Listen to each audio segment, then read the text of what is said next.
શિક્ષક માટે આપણા દેશમાં ઘણું બધું કહેવાયું છે. શિક્ષણ છે, શિક્ષક છે એ દેશનો ઘડવૈયો છે. પરંતુ આજકાલ શિક્ષણ જગત કલંકિત છે. ભેસાણની ઘટનાએ આખા ગુજરાતમાં બહુ ઘેરા પ્રતિઘાત કર્યા છે. ગઈકાલ સુધી જે આક્ષેપો હતા એ આજે બધું સીસીટીવીમાં સત્ય આવી ગયું છે. આખા ગુજરાતે જોયું છે કે જે કેટલા બધા વિદ્યાર્થીઓ સાથે જે યૌન આખો જે મામલો આવ્યો છે, જે હડપલાનો, જે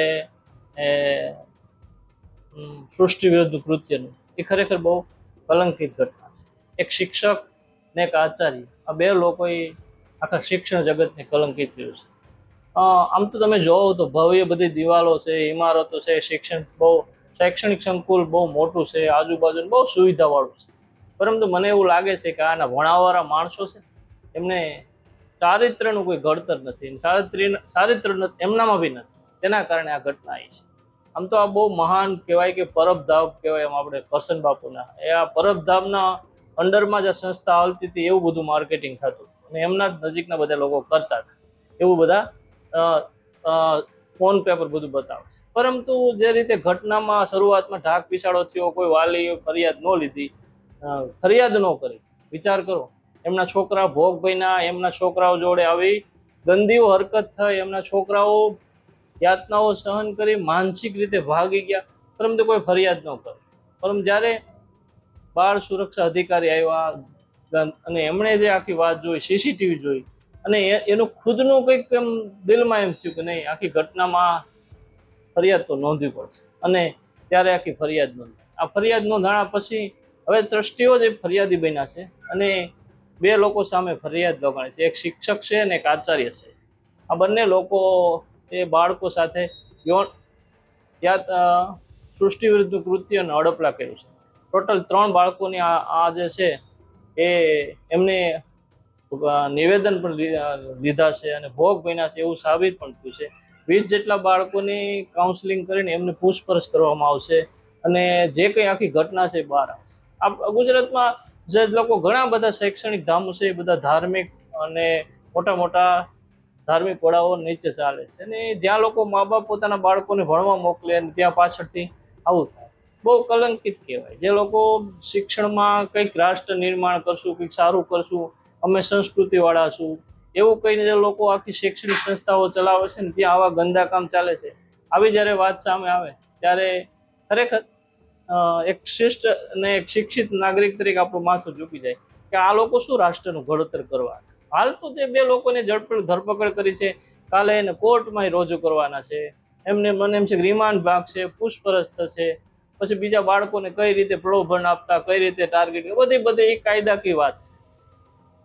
પણ એક આવી પવિત્ર જગ્યા પર જ્યાં લોકો અમરમાનો આખો એક છત્રછાયો છે, પવિત્ર જ ભૂમિ છે, ત્યાં આવું શૈક્ષણિક આખી એક સંસ્થામાં આવું ગંદુ કામ ચાલતું હતું. આ ગંદા કામને લઈને એ લોકો જે ભણાવવાળા છે એની કોઈ બુદ્ધિ નહીં હાલી. અને બીજું કે એ જે લોકો બે પકડાણા છે એ કેટલું ભણેલા છે, એમની ડિગ્રી શું છે, કેટલું છે, જોતા તો હાવ નાની ઉંમરના લાગે છે, તો એ કઈ રીતે ત્યાં સેવા આપતા છે, હું કોઈ એની બી તપાસ થવી જોઈએ. બીજી વાત કે એમના ટ્રસ્ટીઓ કે એમણે ક્યારે આવી દરકાર નહીં કરી હોય, પછી શરૂઆતમાં કેમ એણે ઢાક પીછોડો કર્યો? શું દબાવી દેવા માંગતા હતા? વાલીઓ કેમ ફરિયાદ નહોતા કરવા માંગતા? શું આ લોકો એને કોઈ પ્રેશર હતા? આજકાલ તમે જો ઘણી બધી શૈક્ષણિક સંસ્થાઓ છે, ધાર્મિક સંસ્થાઓના નેજા હેઠળ જ ચાલે છે, તો ત્યાં આવી જ રીતે ચાલતું હશે. ગુજરાતમાં તો એવું કહેવાય છે કે આમ અત્યારે મોટા ભાગના ઘણા બધા એવા ધાર્મિક સંસ્થાઓ છે, ત્યાં ઘણી બધી શૈક્ષણિક સંસ્થા છે. તો આવા લોકો શું કરવા માંગે છે? મને એવું લાગે છે કે ગુજરાતે આ ઘટનામાં બહુ ઊંડી તપાસ કરવી જોઈએ અને વાલીઓએ બી જાગૃત થવાની જરૂર છે. વાલીઓએ એવું વિચારવાની જરૂર છે, પોતાના બાળકોને વિચારવાની જરૂર છે કે આખા જિંદગી એના બાળકોએ આ જે કલંક લાગેલો છે, કલંક સાથે જીવવાનું, એમના ઉપર જે વીતી છે એમનો તો એને વિચાર કરવો હતો. ફરિયાદ કરવાથી આબરૂ જશે, સંસ્થામાંથી કાઢી મૂકશે, વર્ષ બહુ બેકાર થશે, બગડશે. પરંતુ બાળકોના માનસિક દ્રષ્ટિનો વાલીઓ કેમ નથી વિચાર કરતા? સમાજે અને બીજા લોકો છે સંસ્થાવાળાએ કમસે કમ પોતાનો સ્વાર્થ છોડીને બાળકોનો તો વિચાર કરો.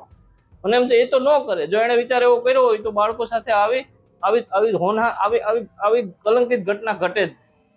હું તમને એવું કહું છું કે જે લોકો એવું કહેતા હોય કે શૈક્ષણિક છે, આ ધર્મને નામે અમે આપશું ને આ કરશું તે કરશું, એવી સંસ્થાઓ આમાં આવી આવી આવી આવું બધું ચાલતું હશે.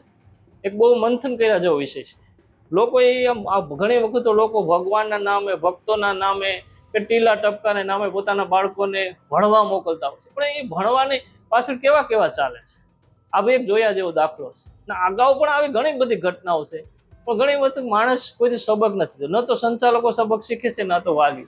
હાલો સમજાવ, વાલીઓને તો મજબૂરી હોય છે, માણસ આર્થિક રીતે નબળો હોય છે અને સેવા ભાવના અર્થે ઘણો બધો તણાઈ જતો હોય છે, જાતો હોય છે.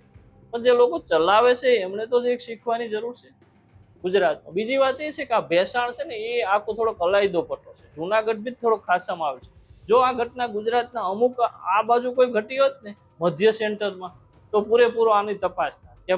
આ સંસ્થા પોતાની ખાનગી સંસ્થાઓ હતી, મીડિયા માટે પણ ત્યાં જવું પ્રતિબંધિત છે અને ત્યાં લોકોને પોતાની મિલકત હોવાનો ડોળો કરી દામ દાટી આપીને લોકોને જવા નથી. નહીતર જો ત્યાં કોઈ પૂછે તો બી સત્ય સામે આવે. આ માની લો કે આ જ ઘટના કોઈ શૈક્ષણિક સરકારી ઓલામાં ઘટી હોત તો પૂરેપૂરી એની એક એક પલટી માહિતી આવે, પરંતુ આમાં અમુક વસ્તુ નહીં આવે. એનું કારણ શું? હાલના તકે બધા વિદ્યાર્થીઓ વહી ગયા છે. હોસ્ટેલમાં જેટલા 90 જેટલા વિદ્યાર્થી બધા જતા રહ્યા છે.